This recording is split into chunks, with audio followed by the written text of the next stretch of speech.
Hello friends, welcome to நாகுவின் சமையல். நம்ம இன்றைக்கி ரொம்ப ஈஸியான முறையில் வீட்டிலேயே சாக்லேட் வால்நட் டேட்ஸ் கேக் வந்து செய்ய போகிறோம். ரொம்ப ஈஸியாக அது எப்படி செய்கிறதுன்னு இப்போ பார்க்கலாம். அப்புறம் நம்ம சேனலில் வந்து கிவ்அவே அனௌன்ஸ் பண்ணியிருக்கு. அதாவது நம்ம போட்டிருக்க ஃபஸ்ட்டு வீடியோவிலேருந்து 1,00,000 சப்ஸ்கிரைபர்ஸ் ரீச் ஆகிறது வரையும் போடுற எல்லா வீடியோஸையும் கண்டினியூஸாக பார்க்கணும், லைக் பண்ணணும், ஷேர் பண்ணணும், முக்கியமாக சப்ஸ்கிரைப்பும் கமெண்ட்டும் பண்ணியிருக்கணும். இதுதான் அதோட ரூல்ஸு. நிறையா பேர் வந்து கிவ்அவேயோட ரூல்ஸ் சொல்லுங்கன்னு கேட்குறாங்க. அவங்களுக்கு வந்து அதோட லிங்க் வந்து கீழே டிஸ்கிரிப்ஷன் பாக்ஸில் கொடுத்துட்றேன், செக் பண்ணி பார்த்துக்கங்க. இப்போ இது செய்கிறதுக்கு ஃபஸ்ட் நம்ம வந்து ஒரு க்ளீனான பவுல் ஒன்று எடுத்துக்கணும். அதில் வந்து எந்த விதமான தண்ணியும் இருக்கக்கூடாது, எண்ணெயும் இருக்கக்கூடாது, அந்த மாதிரி பார்த்துக்கங்க. ட்ரையாக இருக்கணும். அது மேலே வந்து ஒரு சல்லடை வச்சுக்கலாம். வச்சுட்டு நம்ம மாவெல்லாம் இப்போ கரெக்டான லெவல் பண்ணி அளந்து எடுத்துக்கோங்க. நான் வந்து இப்போ 1 கப் அளவுக்கு மைதா மாவு எடுத்திருக்கேன். 1/4 கப் அளவுக்கு கொக்கோ பவுட்ரு எடுத்திருக்கேன். ரொம்ப டார்க் கலர் இல்லாமல் லைட் கலராக இருக்க கொக்கோ பவுடராக எடுத்துக்கோங்க. அப்புறம் 1 டீஸ்பூன் அளவுக்கு பேக்கிங் பவுட்ரு எடுக்கிறேன். 1/4 டீஸ்பூன் வந்து பேக்கிங் சோடா சேர்க்குறேன். அப்புறம் 1 பிஞ்ச் அளவுக்கு உப்பு, அதாவது 1/4 டீஸ்பூனோட ரொம்ப கம்மியாக தான் உப்பு சேர்க்குறேன். அதுவையும் சேர்த்துட்டு எல்லாத்தையும் நல்லா சளிச்சு எடுத்துக்கலாம். 3 தடவை சளிச்சுக்கோங்க. அப்படி இல்லைனாக்க 1 தடவை சளிச்சிட்டு நல்லா மிக்ஸ் பண்ணிக்கோங்க.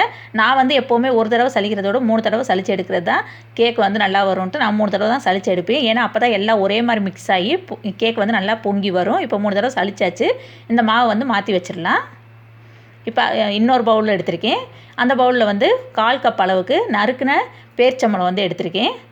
கொட்டையெல்லாம் எடுத்துகிட்டு நறுக்கி எடுத்து வச்சுருக்கேன். அதை வந்து அளந்தோனாக்க 1/4 கப் அளவு இருக்கிற மாதிரி பார்த்துக்கோங்க. இந்த மாதிரி சின்னதாக நறுக்கிக்கங்க. கொஞ்சம் கனமான பேரிச்சம்பழம் தான் நான் வந்து இன்றைக்கி யூஸ் பண்ணியிருக்கேன். அப்புறம் 1/4 கப் அளவுக்கு வால்நட் எடுத்திருக்கேன். அதையும் சின்னதாக நறுக்கி எடுத்து வச்சுருக்கேன். அது ரெண்டையும் ஒன்றா சேர்த்துக்கலாம். சேர்த்துட்டு நம்ம சளிச்சு வச்சுருக்க மாவுலேருந்து ஒரே 1 ஸ்பூன் எடுத்து போட்டு அதில் கலக்கிக்கங்க. இது எதுக்காக கலக்குறோன்னாக்கா அப்போ தான் அந்த கேக்கில் வந்து எல்லா இடத்துலையும் அந்த மாவு வந்து நம்மளுக்கு இது நட்ஸ் வந்து எல்லா இடத்துலையும் ஒரே மாதிரி இருக்கும். அப்படி இல்லைனாக்கா நம்ம கலக்காமல் சேர்த்தோம்னாக்கா அடியில் போய் தங்கிடும் அந்த நட்ஸு. அதுக்காக தான் சேர்க்குறது. இப்போ நான் வந்து அந்த நட்ஸு பத்தலைன்னுட்டு இன்னொரு 1/4 கப் அளவுக்கு வால்நட் எடுத்து சேர்த்துருக்கேன். நான் வந்து இன்றைக்கி 1/4 கப்பில் 2 தடவை வால்நட் வந்து சேர்த்துருக்கேன். மொத்தத்தில் பார்த்தீங்கன்னா 1/2 கப் அளவுக்கு வரும். நீங்கள் வந்து 1/2 கப் மெஷர்மெண்ட்டில் சேர்த்திங்கன்னா 1 தடவை சேர்த்தாலே போதுமானது. அது எல்லாத்தையும் சேர்த்துட்டு நல்லா அந்த மாதிரி மிக்ஸ் பண்ணிக்கோங்க. இப்போ ஒரு ட்ரையான ஒரு பவுல் எடுத்திருக்கேன். இதுலேயும் எந்த விதமான தண்ணியோ எண்ணெயோ இல்லாத மாதிரி பார்த்துக்கோங்க. அப்புறம் இன்றைக்கி இதுக்கு வந்து நம்ம வந்து எலக்ட்ரிக் பீட்டர்லாம் யூஸ் பண்ண போகிறதில்ல, விஸ்க் வச்சு தான் பண்ண போகிறோம். ஃபஸ்ட்டு 1/4 கப் அளவுக்கு எண்ணெய் சேர்த்துக்கலாம். இந்த கப்பு வந்து நான் கொக்கோ பவுடர் எடுத்த கப்பில் வந்து எண்ணெய் எடுத்ததுனால தான் இந்த மாதிரி உள்ளர ஒரு மாதிரி இருக்குது, வேறு ஒன்றும் கிடையாது. அந்த எண்ணெயை வந்து அதில் சேர்த்தாச்சு. இது வந்து 1 கப்பு மெஷர்மெண்ட்டு. இதில் 3/4 கப் அளவுக்கு பவுட்ரு பண்ண ஜீனி எடுத்திருக்கேன். அந்த ஜீனியை அந்த எண்ணெயோடு சேர்த்துக்கலாம். நீங்கள் வந்து இந்த நேரத்தில் வந்து டேட்ஸ் சாப்பிடாதவங்களாக இருந்தாக்க 1 கப் அளவுக்கு இது டேட்ஸ் உங்கள் கையில் இல்லைனாக்க நீங்கள் வந்து 1 கப் அளவுக்கு பவுட்ரு பண்ண ஜீனி சேர்த்துக்கலாம். ஏன்னா டேட்ஸு சேர்க்குறதுனால நான் வந்து 3/4 கப்பு தான் இப்போ சேர்க்குறேன். அதனால் நீங்கள் அந்த அளவை மட்டும் பார்த்துக்கங்க. டேட்ஸ் எடுத்திங்கன்னா இதே அளவு எடுத்துக்கோங்க. இப்போ எல்லாத்தையும் போட்டுட்டு நல்லா மிக்ஸ் பண்ணிக்கலாம். அது வந்து கொஞ்சம் கெட்டியாக இருக்க மாதிரி தான் இருக்கும். 2-3 தடவை மிக்ஸ் பண்ணிக்கிட்டோம்னாக்க ஒன்று சேர்ந்து வந்துடும். இந்த நேரத்தில் நான் வந்து 1/4 கப் அளவுக்கு பால் சேர்க்குறேன். பால் வந்து ரூம் டெம்பரேச்சரில் இருக்கதா பார்த்துக்கங்க. ஜில்லுன்னு இருக்க பால் சேர்த்தோம்னாக்கா நம்மளுக்கு வந்து கேக் வந்து அந்தளவுக்கு பொங்கி வராது. அதையும் பார்த்துக்கங்க. இப்போ அந்த பாலையும் சேர்த்துட்டு நல்லா மிக்ஸ் பண்ணிக்கணும். இப்போ 1 டீஸ்பூன் அளவுக்கு வெண்ணிலா எசன்ஸ் எடுக்கிறேன். அந்த எசன்ஸையும் அதோடு சேர்த்தாச்சு. அப்புறம் இப்போ நான் வந்து மில்க் எசன்ஸ் சேர்க்க போகிறேன். மில்க் எசன்ஸு 1 டீஸ்பூன் அளவுக்கு நான் வந்து சேர்க்குறேன். மில்க் எசன்ஸ் உங்கள் கையில் இல்லைனாக்க நீங்கள் இதை சேர்க்காமலும் கூட செய்யலாம், நல்லாயிருக்கும் கேக்கு. ஆனால் எனக்கு வந்து இது சேர்த்து செய்கிறது பிடிக்குன்றதுனால நான் வந்து சேர்த்துருக்கேன், என் கையில் இருக்கிறதுனால. இப்போ எல்லாத்தையும் நல்லா மிக்ஸ் பண்ணிக்கோங்க. அது நல்லா அப்படி கரைஞ்சி வரணும் அந்த ஜீனி வந்து.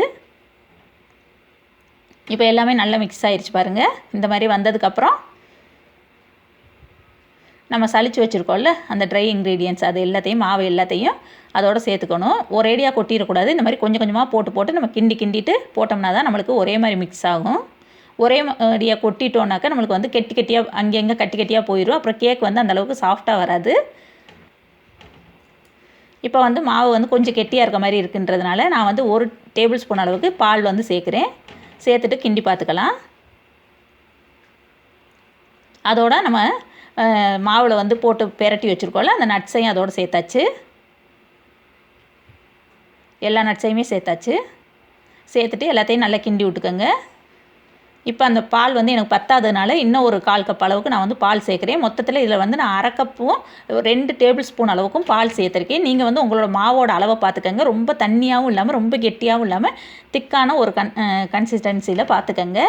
நான் வந்து கடைசியில் மாவை காமிக்கிறேன் பாருங்கள். அந்த அளவுக்கு இருக்கணும். ரொம்ப திக்காகவும் இருக்கக்கூடாது, ரொம்ப தண்ணியாகவும் இருக்கக்கூடாது. இந்த மாதிரி ஓரத்தில் நான் இப்போ வந்து ஸ்பேச்சுலா வச்சு வலிச்சு விட்டுட்டு கிண்டி விட போகிறேன். இப்போ வந்து 1/4 டீஸ்பூன் அளவுக்கு வினிகர் தான் நான் இன்றைக்கி சேர்க்குறேன்.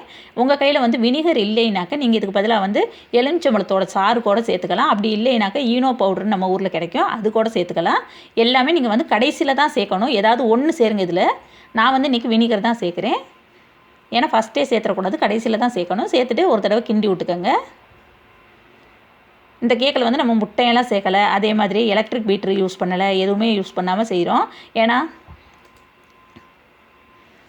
இது வந்து நம்ம விஸ்க்லேயே செய்கிற கேக்கு. நல்லா சூப்பராக இருக்குது பாருங்கள். இந்த நட்ஸ் எல்லாம் சேர்த்தது எவ்வளோ சூப்பராக இருக்குது பாருங்கள். நல்ல ஒரு மணமும் வருது சாக்லேட்லாம் சேர்த்துருக்கிறதுனால. இப்போ நான் வந்து 7 இன்ச் பேன் வந்து ஏற்கனவே க்ரீஸ் பண்ணி வச்சுருக்கேன். ஆயில் தடவிட்டு பட்டர் பேப்பர் போட்டு அதில் வந்து அந்த மாவை வந்து சேர்த்துடலாம்.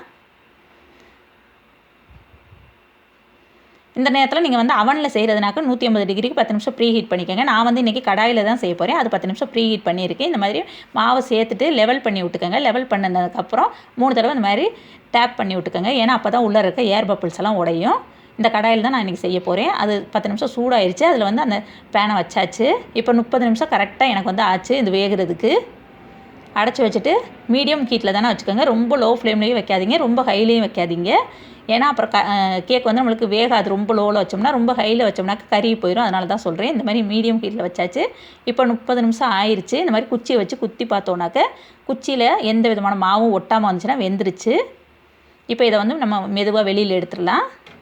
இதை நல்லா இப்போ ஆற விட்டுறணும். ஆறினதுக்கப்புறம் தான் நம்ம இதில் இருந்து பட்டர் பேப்பர்லாம் ரிமூவ் பண்ணணும். இப்போ ஆறிடுச்சு. இதை வந்து ஒரு தட்டு போட்டுட்டு கவுத்து எடுத்துடலாம். நீங்கள் அவனில் வைக்கிறதுனால இதே இது 180 டிகிரிக்கு 30 நிமிஷம் வச்சு எடுத்திங்கன்னா கரெக்டாக வரும். இப்போ பாருங்கள், நல்லா சூப்பராக வந்துருக்கு கேக்கு. அதோட மனமே ரொம்ப ரொம்ப சூப்பராக இருந்துச்சு. சொல்லவே தேவையில்லை, அவ்வளோ ஒரு சாஃப்டாகவும் இருந்துச்சு. இப்போ சாக்லேட் சிரப் வந்து இதில் டெக்கரேட் பண்ணுறதுக்காக நான் வந்து ஊற்றுறேன். சும்மா நீங்கள் வந்து இது சாக்லேட் சிரப் இல்லைனாக்கா டார்க் சாக்லேட் கூட மெல்ட் பண்ணிவிட்டு கூட ஊற்றிக்கலாம். அப்படி ஊற்றாமலும் கூட சும்மாவே கூட அப்படியே சாப்பிட்லாம். ரொம்ப ரொம்ப நல்லா இருந்தது இந்த கேக்கு.